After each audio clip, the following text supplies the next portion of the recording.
একটি শিশুর নিষ্পাপ হাসি হচ্ছে পৃথিবীর সবচেয়ে সুন্দরতম দৃশ্যগুলোর একটি। কিন্তু কিছু শিশু জন্ম নেয় এমন এক বাস্তবতা নিয়ে যেখানে তাদের সেই হাসিটুকুই যেন অসম্পূর্ণ থেকে যায়। ঠোঁট কাটা বা তালু কাটা সমস্যার কারণে কেবল তাদের চেহারা নয়, ব্যাহত হয় কথা বলা এবং স্বাভাবিক খাদ্যাভ্যাসও। সমাজের অবহেলা আর নিজের জড়তায় এই শিশুরা অন্ধকার এক কোণে বেড়ে ওঠে, অথচ একটু সচেতনতা আর সঠিক সময়ে অস্ত্রোপচারই তাদের মুক্তি দিতে পারে এই অভিশপ্ত জীবন থেকে। আর এই নিষ্পাপ শিশুদের মুখে সুন্দর হাসি ফিরিয়ে দিতেই 2010 সাল থেকে TMSS পরিচালনা করছে স্মাইলিং প্রজেক্ট। প্রজেক্টটি চালুর পর থেকে এ পর্যন্ত TMSS মেডিকেল কলেজ হাসপাতাল ও রফাতুল্লাহ কমিউনিটি হাসপাতালে অত্যাধুনিক চিকিৎসার মাধ্যমে 11,000-এর বেশি ঠোঁট কাটা ও তালু কাটা রোগীর সফল অপারেশন সম্পন্ন করা হয়েছে। সম্পূর্ণ বিনামূল্যে অপারেশন, প্রয়োজনীয় ওষুধ, স্বাস্থ্যসেবা, পরামর্শ ও ফলো আপ সুবিধা প্রদান করায় এখন দেশের বিভিন্ন জেলা থেকে রোগীরা এখানে চিকিৎসা নিতে আসছেন। তা ও এরকম হবে তো কখনো ভাবিনি। তার মানে ওর দেখার পর আমার নিজের অনেক খারাপ লাগছিল। সবাই ওর দেখলেই বলে যে সূর্যগ্রহণ চন্দ্রগ্রহণের জন্য এরকম হয়েছে, কিন্তু সবাই তো এটা জানে না যে একটা মা বাবার জন্য একটা বাচ্চা এরকম হলে কতটা কষ্টের হয়। এখানে আসার পরে কোনো টাকা পয়সা খরচ হয়নি। ওনারা বলে দিছে যে টাকা লাগবে না, বিনামূল্যে অপারেশন করে দেবে, খাওয়া খরচ সব কিছু ফ্রি। দেখি যে আমার বাবু হচ্ছে ঠোঁট কাটা এবং তালু কাটা দুটোই একসাথে কাটা। পরে আমার বাবুকে নিয়ে আসছিলাম, নিয়ে আসার পরে হচ্ছে অপারেশনটা হয়েছে, সাকসেস হয়েছে ইনশাল্লাহ। প্রথমে ঠোঁট করা হয়েছে, এখন আছি আমরা দ্বিতীয় অপারেশন করার জন্য, তালু অপারেশন করার জন্য আছি। এটা করার জন্য অনেক অর্থ ব্যয় হতো, এটার জন্য আমরা এখানে বিনামূল্যে করতে পারতেছি, এজন্য আমরা অনেক উপকৃত হতেছি। এখানে ডাক্তার থেকে শুরু করে নার্স, সমস্ত স্টাফ, তাদের যে ব্যবহার, তাদেরকে যে আচরণ খুবই মনোমুগ্ধকর। অনেক লোক অনেক কথা বলছে, মানে বন্ধু বান্ধবদের সাথে চলাফেরা করতে গেলে অনেক বন্ধু বান্ধব বলছে যে এইরকম, কিন্তু অপারেশন করার পর থেকে অনেকটা ভালো আছি। আর মানে কেউ কিছু বলে না। অতীত জীবনে আমার খুব একটা ভালো লাগে নাই। পরবর্তীতে আমি এখানে TMSে চিকিৎসা নিয়ে এখন আমি খুব আনন্দের সহিত জীবনযাপন করতেছি। এখন খুব ভালো অবস্থানে আছি। আমি পোস্টমাস্টার, সরকারি চাকরি করি। স্পিচ থেরাপির মাধ্যমে আমার এই জড়তাটা কেটে গেছে। এখন আমি সুন্দরভাবে কথাবার্তা বলতে পারছি, আমার কোনো সমস্যা হয় না। ঠোঁট কাটা বা তালু কাটার সমস্যা শুধু সৌন্দর্যগত বিষয় নয়, এটি একটি জটিল জন্মগত ত্রুটি।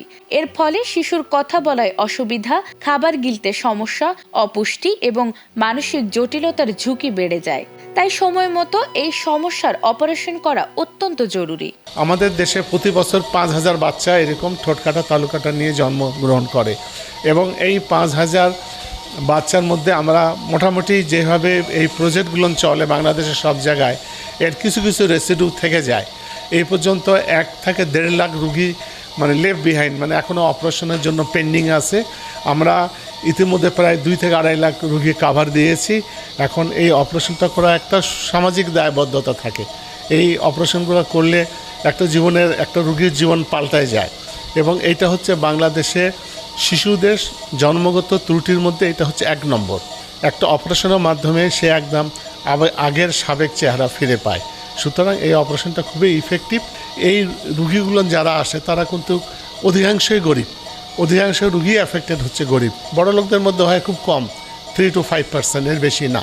ঠোঁট কাটা বা তালু কাটা রুগীদের যে আমরা অপারেশন করার পরে যখন রুগীগুলো প্রাথমিক সুস্থ হয়ে যখন বাড়ি ফিরে যায়, তারপরে আমাদের যে ফিল্ড ফোর্স আছে তারা নিয়মিত তাদের সাথে যোগাযোগ রাখে। যদি কোনো ক্ষেত্রে কোনো কমপ্লিকেশন হয় সেখানে আমরা হাসপাতালে নিয়ে এসে বিনামূল্যে চিকিৎসা প্রদান করি। যদি প্রয়োজনীয় কোনো ক্ষেত্রে যদি আপাড় অপারেশন সেটাও আমরা করি। অর্থাৎ এই রুগীগুলো পুরোপুরি সুস্থ হয়ে স্বাভাবিক জীবনে ফিরে আসা পর্যন্ত যত ধরনের সেবা কার্যক্রম তাদের, সেটা ওষুধ বা অপারেশন বা তার কথাবার্তা বলার ক্ষেত্রে স্পিচ থেরাপি বা মানসিক কোনো এভরিথিং আমরা আমাদের হাসপাতালের পক্ষ থেকে এই রোগীগুলোর এই সেবা আমরা দিয়ে থাকি। TMSS এর কর্মকর্তারা জানান, শুধু অপারেশনই নয়, চিকিৎসা পরবর্তী কাউন্সিলিং, স্পিচ থেরাপি, পুষ্টি পরামর্শ সহ রোগীদের সার্বিক উন্নয়নে প্রয়োজনীয় সব ধরনের সহায়তা দেয়া হচ্ছে। স্পিচ থেরাপিস্ট আছে, এখানে অকুপেশনাল থেরাপিস্ট আছে, এখানে এই অর্থোডন্টিশিয়া আছে যারা এই দাঁতের অ্যালাইনগুলো দেখে, নিউট্রিশনিস্ট আছে, এই যারা সার্জারির জন্য আসে তাদের নিউট্রিশনাল স্ট্যাটাসটা আমরা দেখি, এবং যারা খুবই দরিদ্র বিশেষ করে বাচ্চাদেরকে আমরা কিছু নিউট্রিশন সাপ্লিমেন্টেশনও দিই। এই ঠোঁট এবং তালুকাটা এই বাচ্চাদের প্রথম যে বিষয়টা সেটা হলো যে তারা সামাজিকভাবে তারা যে একটা বিভিন্নভাবে তারা মানে আইসোলেটেড হয়ে যাচ্ছিল, একটা সাইকোলজিক্যাল ট্রমা হচ্ছিল। আমরা প্রথমে একটা মেডিকেল ক্যাম্প এখানে আমরা আয়োজন করেছিলাম। তাদের যে কষ্ট, তাদের যে বর্ণনা, এটা আসলে আমাদেরকে খুবই কি বলবো যে ভারাক্রান্ত করেছিল, এবং তখনই আমরা চেষ্টা করেছিলাম যে আসলে এই সার্ভিসটা দেওয়া দরকার।